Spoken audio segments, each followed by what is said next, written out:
Good morning. Welcome to Workforce Skills with John Morse. Another Monday morning out here in Phoenix, Arizona. It's getting hot out there. I think we're at the end of any cool temperatures we have seen in quite some time. We're going to go through a very, very hot summer. It's going to be difficult on us. But hopefully, some of you are in some cooler areas, some cooler temperatures, and able to enjoy it a while longer. Unfortunately, we've decided to live in a desert and we have to deal with it. So, today I want to talk about what to do when you're going on vacation. It's a little difficult right now. I'm leaving for vacation Monday evening. I'm flying out, getting a red eye at about 11:25, heading out of town. I'm going to be gone for a couple weeks, and all the preparation, everything I have to do. It's hard to focus on work, but there's so much to do. Right now, we're in the middle of billing for the month. That's typically got to be done by the 20th of the month for us. So we're dealing with that. And I'm the one that typically does most of the billing. And so trying to get this done, making sure everything's accurate, making sure nothing kicks back on us. But the question is, am I checked out? How do I keep focused? How do I stay on top of what I'm doing? There is so much going on. I can't not pay attention to everything. But at the same time, I'm thinking about that ship I'm going to be on, that cruise ship for 10 days. I'm really looking forward to that. But as I go through this, it's the excitement's there, the energy's there, everything's coming into play where work is just getting a little overwhelming right now, and it's like everything's happening at the last minute.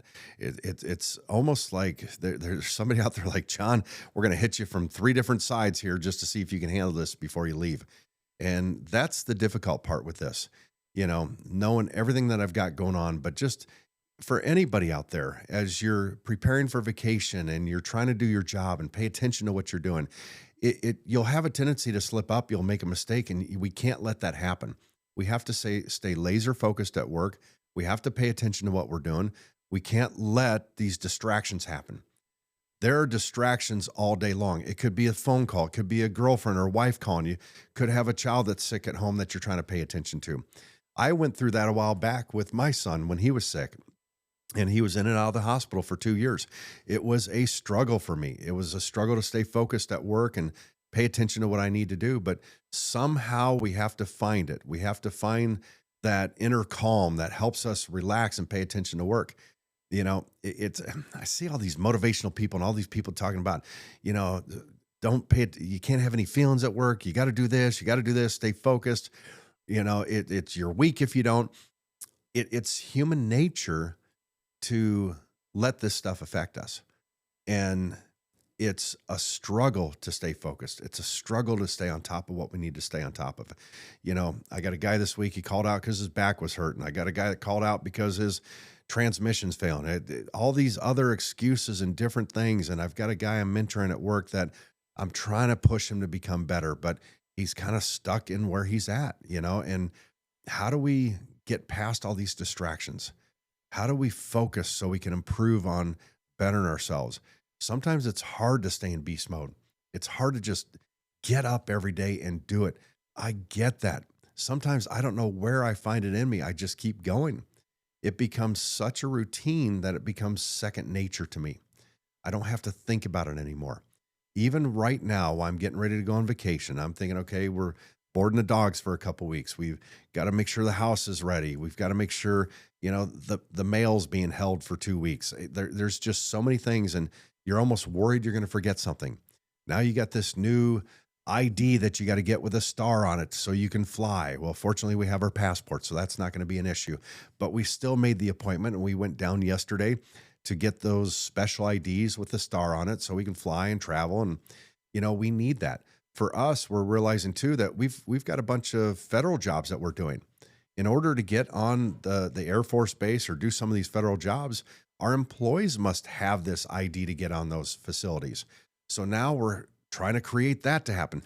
There's so many things that go on. I feel like I could just go on and on and on with what we're dealing with here, but it's the reality of everything we do every day. And sometimes you need to take a vacation. You need to take a break. And it's been about over a year and a half since I've had a vacation or gone anywhere. My last vacation was a cruise. We went to Alaska. We did some salmon fishing, had a blast. We even shipped back 50 pounds of fresh salmon that we were able to have at home. So I need the vacation. I need the time to reset, recharge, I guess. But part of my problem is when I go on vacation, it takes me 2, 3 days just to wind down. So for me, it's a 2 to 3 day thing just to wind down before I even start to enjoy my vacation because my mind's on work, my mind's on all the activities, everything else that's going on. I am disconnecting. I'm not going to communicate with work, but I'll still have Wi-Fi. I'll still have my phone. I'll still look at emails. I know I'm going to. I can't stop that. That's just what I do. I will try to find a few days where it'll be different. But the nice thing too is we're 9, 10 hours different. So it's going to be a complete different change for me. So when people are working here, I'll be doing something else. I could be sleeping. We're going halfway around the world for this cruise. So it's an opportunity that I just don't want to pass up. And I want to make sure I enjoy myself. I want to make sure that my wife enjoys herself. She works in the office with me here. She deals with this stuff all day long too. So that's the other thing, we deal with work all day. We live together. We spend 24/7 together. Now we're going on vacation. And I'm telling you what, it does work.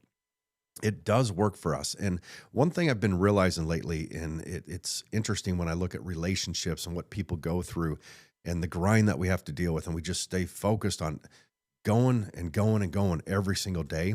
And I'm amazed that we still have such a great marriage, such a great relationship, and it works. It works together because we are in the same path. We have the same visions. We have the same goals for the business and financial goals and what we want to accomplish in our lives.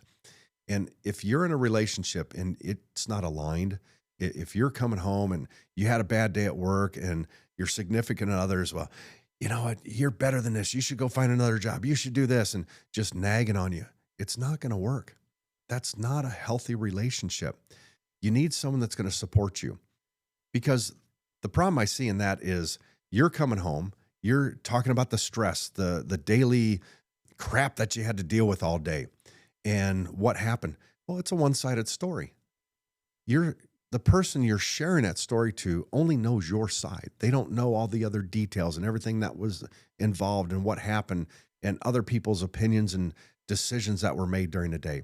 So the information you're giving them is your frustration. It's your emotions coming out. So I think as we do this and we share with our significant other, we need to have the understanding that they're not always going to agree with us. They're going to give us their opinions, but their opinion is based on solely what you're telling them. They don't have the full picture of what happened at work. They don't have the full picture to see every dynamic, every situation, every detail that was going on that got you frustrated. And if they were there in the middle of it, they might have seen it differently than the way you're explaining it. So as a significant other, if I remember when my wife wasn't working for me, she'd come home and she'd complain about something at work, or she was dealing with a difficult situation, I would support her. I would listen to her. I would say, hey, here's my opinion based on what you're telling me, but I don't have the whole story. I'm going to give my input, but whatever she decides, whatever she thinks, I'm going to support her in that, period. Now, with her working here with us and we're working together, now we're in a situation where we both see the picture. We both see the situation. So we can talk about it and we can work through it. And we both have our own opinions on how to deal with it. The thing here at work, though, is this is my house. When I go home, that's her house. That's how we look at it. That's how we separate things. So we work very well together. I will tell you this, the way this works for me and her, and I'm on my second marriage, the first one didn't work out, but it is very important to have a good relationship in your life, someone that's going to support you, someone that's going to help you through these situations. They're going to be, I'll just put it this way. My wife is my ride or die. We're into this together. There is no other I will be with or want to be with. This is it for me. It's funny, years ago, I remember talking to people, or someone would call the office. Oh yeah, I just spoke to your wife. No. I've got 2 girls that work in the office. Neither one's my wife. I have a great relationship with my wife. That's why I don't work with her. But the reality of it is we can work together. We can make this be a cohesive situation. We complement each other. We help each other. When she's frustrated, I can tell. We can read each other. When I'm frustrated, she can tell. And yeah, every once in a while she'll look at me and she'll tell me, you're being an asshole right now. And I'll say, okay, wait a minute. I'll step back for a minute. I'll think about it. And it's like, okay, maybe I am coming off wrong. Or maybe that's her perception. I didn't see myself being that way, but I need to be more aware. And she's the one that's going to call me out on my BS. She's the one that's going to make sure I'm staying in line. And who better to have next to you than somebody you trust, somebody you believe in, someone that's going to be there for you from the very beginning of the day till the very end of the day and understand everything you're going through. That's what I need in my life, and that's what I've got. If you're going home and the relationship isn't working out, it's funny because I tell men and women that go through our vocational program, men and women that come off the streets, out of rehabs, out of prison, and I tell them, when you get out of this 90-day program, before you go out there, more than likely you're going to live in a halfway house for 6 months. You're going to live in a situation. I want you to focus on you and your job for 6 months. And the reason we do that is because there's so many distractions out there. And if you can go through the 90-day vocational thing, the behavioral health program that you're in, get out, do 6 months just working, focusing on yourself, you're more likely to be successful. We've seen it time and time again. There's a reason for that. And the ones that try to do it sooner or think, oh, I've been here a month, I'm good, I got a girlfriend now, we're going to move in together. I'm telling you, it typically doesn't work out because you're still trying to fix yourself. You're still trying to get yourself where you need to be. You're getting yourself to a position to where you can sustain everything on your own. And if you're getting in a relationship with somebody else and they're typically at your level or going through the same stuff you're going through, now you're trying to fix two people. There's two people that are still trying to fix themselves. And the chances that there's going to be issues, it's not going to work out, are very high. So you have to think about this and what do I want in my life? Where do I want to go with this? How am I going to build a sustainable relationship with someone? By not jumping into it right away. Some people feel like, well, I just don't ever seem to find the right person. Well, the right person's going to drop in your lap when it needs to happen. They're going to be there at the right moment that they're supposed to be there. Fortunately for me, my wife dropped in my lap right when I needed her, right where I needed this. We found each other. Our first date was Starbucks, just sitting there talking, having a cup of coffee. And I think we sat there for about 4 hours. The place was shutting down. They were starting to mop the floors and put the chairs up. And it was a great feeling. We just kind of hit it off and it just kept going from there. And me being a single parent, raising my daughter, it was difficult. And so we complemented each other. The one thing we realized too is at that time, we were, I think, about 40 years old. We realized that we're kind of set in our ways. We're not going to change each other. We need to accept each other for who we are in our weirdness, our quirks, our problems, our issues, everything. We just accepted each other. And if anything, we just try to build on each other and complement each other. There's too many people out there that they get in an argument, they get in a fight. One of my estimators the other day, he was kind of having a rough day. What's going on? Oh, me and my girlfriend, we got in a fight last night. It carried over into today. And he goes, honestly, I don't even remember what we're fighting about anymore. At that point, why are you even together? Why are you going through these situations? Why are you putting yourself in this? It's time to sit down and have a talk and discuss, what are we really doing with each other? How can we make a change? Now, I didn't plan on coming in on here today and talking about relationships when most of what I talk about is how to be a good employee, how to be a good worker, how to treat your employees right. But I feel like there's something happening out there with a few people I'm dealing with that the relationship side of it does affect your work. It does affect how your day's going to play out. It's going to affect how you treat each other. And you can't say, well, I woke up on the wrong side of bed and I'm cranky today, and that's why we got in an argument. It doesn't work that way. You need to find somebody that's going to be compatible with you. You need to find somebody that's going to support you, be there, help you. We talk about in our vocational class about a social support network and needing someone that's going to take care of you when you're sick, someone to help you get to the doctor, someone to help you when you're getting emotional or you're having problems. You need people in your lives that are going to take care of you. When I look at my social support network and who I have close to me that can help me, and I need an emotional support person, I need someone that's going to help me with education, to help me with bettering myself, help me getting to and from a place. I look at my wife as she is 100% part of my social network, and she can help me on every single level of everything I need in my life.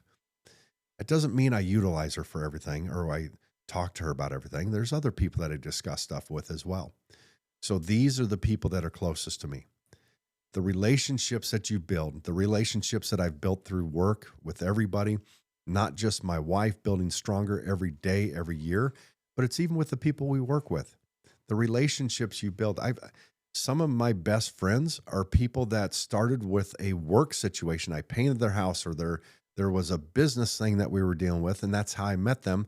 And now they've been friends with me for many, many years. You're going to come across these people. You build relationships, you build friendships. A job is not just a job, it's a journey, it's where you meet people. So think about the relationships that you're building out there. Think about the people that you interact with every day. You might be dealing with someone at work that they're not in a healthy relationship at home. They're going to sit there and talk to you and talk about, oh, my girl this or my guy this, and here's what I'm dealing with.